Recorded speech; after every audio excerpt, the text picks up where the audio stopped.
প্রিয় দর্শক, এই মুহূর্তে আপনারা দেখছেন সবার বার্তা ফেসবুক নিউজ। এই মুহূর্তে আমি রয়েছি সরাসরি সাগরদিঘি বিডিও অফিসের কমিউনিটি হলে। সাগরদিঘি ব্লকের অধীনে যে সমস্ত সাধারণ মানুষ রয়েছেন, প্রায় 2 বছর থেকে রেশন কার্ড নিয়ে প্রচুর ভোগান্তি, প্রচুর হয়রানি।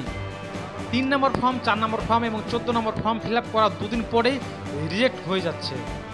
ঠিকঠাকভাবে ফর্ম ফিল আপ হচ্ছে, ডকুমেন্টস আপলোড করা হচ্ছে, তা সত্ত্বেও রিজেক্ট হচ্ছে।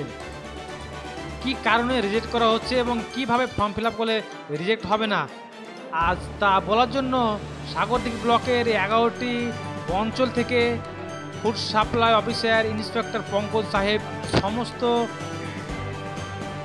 অনলাইন দোকানদার যে সমস্ত রয়েছে প্রতিটি অঞ্চলে, প্রতিটি গ্রামে সবাইকে ডেকে একত্রিতভাবে করে ঠিকঠাকভাবে নিয়মকানুন বলে দিলেন এবং কি কি ক্রাইটেরিয়া রয়েছে ফর্ম ফিল আপের সমস্ত কিছু বলে দিলেন। এক কথায় সাগরদিঘি ব্লকের 11টি অঞ্চলের প্রত্যেকটি গ্রাম থেকে, প্রত্যেকটি অঞ্চল থেকে অনলাইন দোকানদার যে সমস্ত রয়েছেন, যিনারা অনলাইনের মাধ্যমে অনলাইনে কাজ করেন, যে সমস্ত দোকানে সাধারণ মানুষ যায়, হ্যাঁ, তাদেরকে ঠিকঠাকভাবে বুঝিয়ে দিলেন যে এভাবে করলে রিজেক্ট হবে না, আর কখন কোন ফর্মে কোন ডকুমেন্টস লাগবে সমস্ত কিছু বুঝিয়ে দিলেন পঙ্কজ সাহেব, inspector food supply inspector Pankaj সাহেব। আবারও জানিয়ে রাখি, সাগরদিঘি ব্লকের 11টি অঞ্চল থেকে যে সমস্ত দোকানদার রয়েছেন, অনলাইন দোকানদার রয়েছেন, সবাইকে ডেকে আজ সাগরদিঘি বিডিও অফিস কমিউনিটি হলে একটি মিটিং করলেন।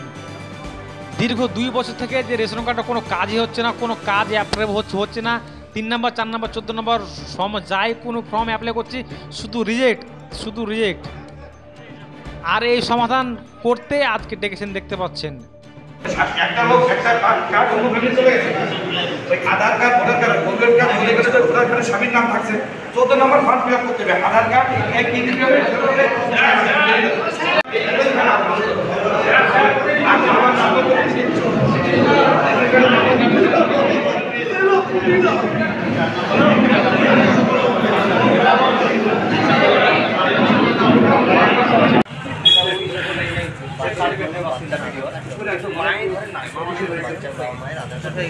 অনেক লোক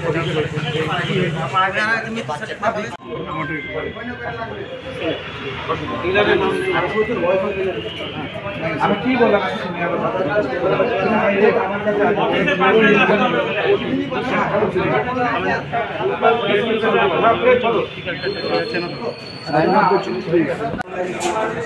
কোনোদিন অনলাইনে কোনো ফর্ম হবে না, পাবলিক সামনে থাকবে, ফর্ম জমা হবে।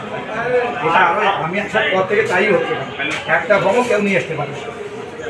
আমার বাবা আসলেও হবে না, সামনে আমার বাবা মাকে খারাতে হবে, ফর্ম নেবে। এখন পার্সোনাল লগ ইনে হয়, তুমি কিছু করে ফর্ম নিতে পারি, তোমার চাকরি থাকবে।